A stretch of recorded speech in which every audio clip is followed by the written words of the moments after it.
Hello guys, welcome to our channel. నేను మీ తేజ.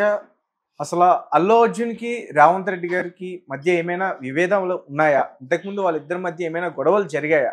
ఎందుకంటే రీసెంట్గా అల్లు అర్జున్ గారి ఇంటిపైన దాడి చేసిన వ్యక్తులు గతంలో రేవంత్ రెడ్డి గారితో కలిసి దిగిన ఫోటోలు కొన్ని సోషల్ మీడియాలో బాగా చక్కర్లు కొడుతున్నాయి. అంటే వాళ్ళు జేఏసీ ఓయూ సంబంధించిన వాళ్ళు చెప్తున్నారు. బట్ వాళ్ళు ఎవరు అనేది ఇప్పటివరకు కూడా తెలియదు. ప్రస్తుతం వాళ్ళు బెయిల్ మీద అయితే బయట ఉన్నారు.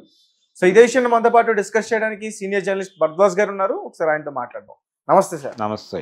సో అంటే వీళ్ళిద్దరి మధ్య ఏమైనా విభేదాలు ఉన్నాయా, గొడవలు ఏమైనా ఉన్నాయా గతంలో? ఏంటి అసలు? అంటే ఒకటి ప్రపంచం మాట్లాడుకుంటుంది ఏంటంటే అతను ప్రీ రిలీజ్ ఈవెంట్లో రేవంత్ రెడ్డి గారి పేరు మర్చిపోయాడు.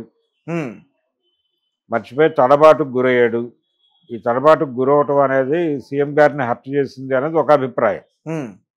రెండోది ఇంకొక అభిప్రాయం ఏంటంటే ఈ తడబాటు అనేది కేవలం రేవంత్ రెడ్డి గారితో ఆగలేదు.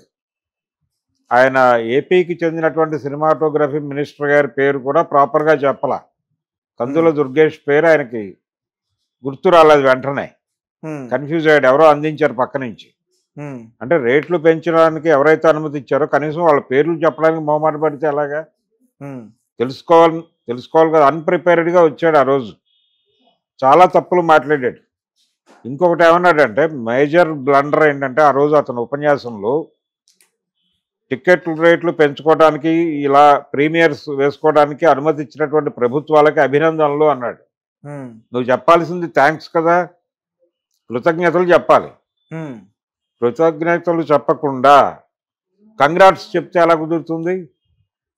అల్లు అర్జున్ గందరగోళంగా మాట్లాడాడు ఆ రోజు. డబుల్ మైండెడ్తో ఉన్నాడు చెప్పాలనుకుంటా. డబుల్ మైండ్తో ఉన్నాడా ఇంకోటా అనేది కాదు, కానీ ఆయన కొంచెం కన్ఫ్యూజన్తో ఉన్నాడు. ఆ కన్ఫ్యూజన్ కనిపించింది ఆయన మాటలు ఆయన ధోరణిలోనే.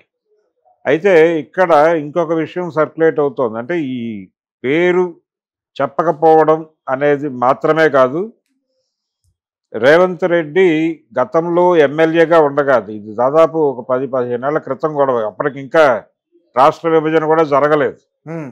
జరగటానికంటే ముందు ఆయన తెలుగుదేశం ఎమ్మెల్యేగా ఉన్న రోజుల్లో ఆయన ఫ్రెండ్స్ కొంతమంది సినిమా తీయాలని ఉత్సాహపడి ఈయన్ని అప్రోచ్ అయ్యి ఎవరితో తీస్తే బాగుంటుంది అన్నప్పుడు అల్లు అర్జున్తో చేద్దాం ఒక సినిమా అని అనుకున్నట్టుగా వాళ్ళ మధ్య జరిగినటువంటి ఇంటర్నల్ మీటింగ్లో అది ఎవరు చెప్పాలి, ఎవరు మాట్లాడాలి అతనితో దీనికి సంబంధించి అన్నప్పుడు రేవంత్ రెడ్డి గారు నేరుగా స్వయంగా తనే అల్లు అర్జున్ కలిసి మీతో మా ఫ్రెండ్స్ సినిమా తీయాలనుకుంటున్నారు, మీరు కన్సిడర్ చేయాలి అని అడిగినప్పుడు ఆయన పట్టించుకోనట్టుగా వ్యవహరించాడని అల్లు అర్జున్ ఎటువంటి రెస్పాన్సు ఇవ్వలేదని, ఆ రోజు నవ్వుతూ షేక్ హ్యాండ్ ఇచ్చిన తర్వాత ఫర్దర్గా ఆయన ఏ రకమైన ఇంటిమేషన్ ఇవ్వలేదని, అది ఆయన మనసులో ఉంది.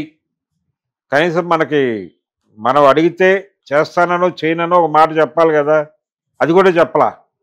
అది కూడా చెప్పకుండా అవాయిడ్ చేశాడు టోటల్గా. ఈ అవాయిడ్ చేయటం అనేది చాలా క్రూయల్ వ్యవహారం కింద ఆయన రిసీవ్ చేసుకున్నారని, అది మనసులో ఉండి ఇప్పుడు అవకాశం దొరికింది కాబట్టి ఎందుకు వదలాలి అనే ఉద్దేశంతో ఈ రేవతి గారి ఇన్సిడెంట్ మీద బేస్ చేసుకుని రకరకాలుగా ఇరికించే ప్రయత్నం చేస్తున్నారు. ప్రధానంగా ఒక మహిళా మృతి అనగానే వచ్చేటువంటి సెంటిమెంటల్ ఒపీనియన్ని కూడా ఆయన బిల్డ్ చేసి అల్లు అర్జున్కు వ్యతిరేకంగా వాడే ప్రయత్నం చేస్తున్నాడు.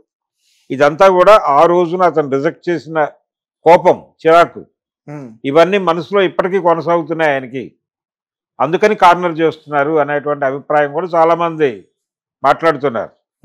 అలాగే మీరు ఇందాక ప్రస్తావించినటువంటి జేఏసీకి సంబంధించి వీళ్ళు అంటే ఈ మధ్య కాలంలో రేవంత్ రెడ్డి గారి ప్రభుత్వం ఫార్మా క్లస్టర్ల పేరుతో చాలా జిల్లాల్లో ల్యాండ్ పూలింగ్కి దిగింది. ఈ ల్యాండ్ పూలింగ్ జరుగుతున్నటువంటి సందర్భంలో ప్రజల నుంచి విపరీతమైన నిరసన వచ్చింది. నల్గొండ జిల్లాలో నిరసన వచ్చింది, తర్వాత లగచర్లలో గొడవ అయింది, రైతులు రోడ్డు మీదకి వచ్చి గొడవ చేశారు. ఈ ఇన్సిడెంట్లు అప్పుడు ఎప్పుడు స్పందించని జాక్కు అల్లు అర్జున్ ఇంటి మీద దాడి చేయటం ఏమిటి, ఈయన్ని ప్రొటెక్ట్ చేస్తూ అనేది ఒక అభిప్రాయం. అయితే ఈ జరుగుతున్నటువంటి వ్యవహారం అల్లు అర్జున్కి సంబంధించిన వ్యవహారంలో అల్లు అర్జున్ తన ప్రకటనల ద్వారా ప్రభుత్వానికి సంబంధించిన విభాగాల మీద అనుమానం రేకెత్తించే పద్ధతిలో మాట్లాడుతున్నాడు ఆయన రిపీటెడ్గా. అందువలన వీళ్ళు కాన్షియస్గా ఉన్నారు.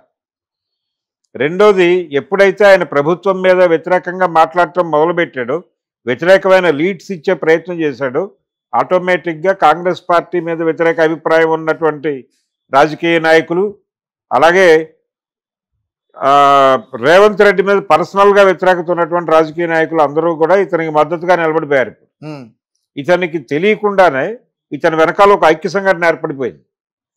భారతీయ జనతా పార్టీ వాళ్ళు కాంగ్రెస్ పార్టీతో కూడా, రేవంత్ రెడ్డితో కాదు, కాంగ్రెస్ పార్టీని అన్పాపులర్ చేయడానికి ఈ ఇన్సిడెంట్ ఉపయోగపడుతుందని బండి సంజయ్ గారు కాంగ్రెస్ మీద దాడి చేస్తున్నాడు, రేవంత్ రెడ్డి ప్రస్తావన లేకుండా. అదర్ సైడ్ తెలుగుదేశం వాళ్ళు కూడా మాట్లాడారు, తొందరగా దీని మీద ఏదో ఒక సాల్వ్ చేసే ధోరణిలో వ్యవహరిస్తే బాగుంటుంది అన్న టోన్లో. అది కొంత పర్లేదు. ఈ క్రమంలో చాలామంది రకరకాల అభిప్రాయాలు పంపు చేసేస్తున్నారు. ఇలా ఒక గందరగోళమైనటువంటి వాతావరణం అయితే క్రియేట్ అయిపోయి ఉంది ఈ కేసుకు సంబంధించి. ఈ గందరగోళం మధ్య వీళ్ళ మధ్య ఉన్న పాత పగలు ఉన్నాయా, కేవలం ఇది ఒకటే అంటే ఆ సినిమా గొడవ తప్ప ఇంకోటి లేదు. మధ్యలో అల్లు అర్జున్ గారి మామగారి పాత్ర ఏంటంటే ఆయన కూడా రేవంత్ రెడ్డి గారికి బంధువులే అంటూ కూడా ఒక వార్త వినిపించింది రీసెంట్. ఆయనే చెప్పుకున్నాడు కదా అసెంబ్లీ వేదికగా, అల్లు అర్జున్ గారు మామగారు మా పార్టీ వాడు మాత్రమే కదా నాకు బంధువు కూడా అని చెప్పాడు. బంధుత్వాన్ని రివీల్ చేయలేదు కానీ బంధువు అనే మాట చెప్పాడు ఆయన. ఆయనే అడ్మిట్ చేసిన తర్వాత ఇంకేమిటి, వాస్తవమే అది.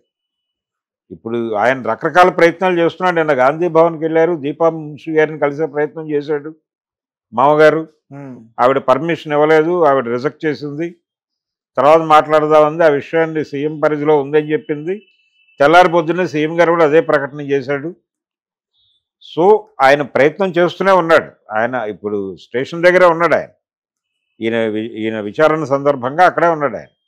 సో ఆయన ప్రయత్నాలు ఆయన చేస్తున్నాడు, ఆయన వ్యవహారాలు ఆయన చేస్తున్నాడు. వీళ్ళ గందరగోళంలో వీళ్ళు ఉన్నారు. ఇప్పటికైనా సరే వాళ్ళు ఓపెన్గా ఒక కన్ఫెసివ్ స్టేట్మెంట్ ఇవ్వగలిగితే పరిస్థితిలో కొంత మార్పు వచ్చే ఛాన్స్ ఉంది. సార్ ఆయన అంటే ఆయన గతంలో బీఆర్ఎస్లో నుండి కాంగ్రెస్లోకి వచ్చిన వ్యక్తి లేకపోతే? అవును, బీఆర్ఎస్ నుంచి కాంగ్రెస్కి వచ్చిన వ్యక్తి కావచ్చు. అయినంత మాత్రాన ఇప్పుడు పార్టీ సభ్యుడు తన బంధువు అన్నప్పుడు హక్కును చేర్చుకోవాలి కదా. అల్లు అర్జున్ ఇమేజ్ని తనకు అనుకూలంగా వాడుకోవచ్చు కదా ఇతన్ని ప్రొటెక్ట్ చేస్తూ. అదెందుకు చేయలేదు, అంత ఆలోచన లేకుండా ఉన్నాడా అంటే జరిగిన సంఘటన పట్ల ప్రభుత్వానికి అపఖ్యాతి రాకూడదు. పోలీస్ డిపార్ట్మెంట్కి అంటే అల్లు అర్జున్ వాళ్ళు మాట్లాడిన పద్ధతిలో చూస్తే పోలీస్ డిపార్ట్మెంట్ని టార్గెట్ చేస్తున్నారు వాళ్ళు. పోలీస్ డిపార్ట్మెంట్ని టార్గెట్ చేయడాన్ని ప్రభుత్వం ఎలా అంగీకరిస్తుంది? అందుకని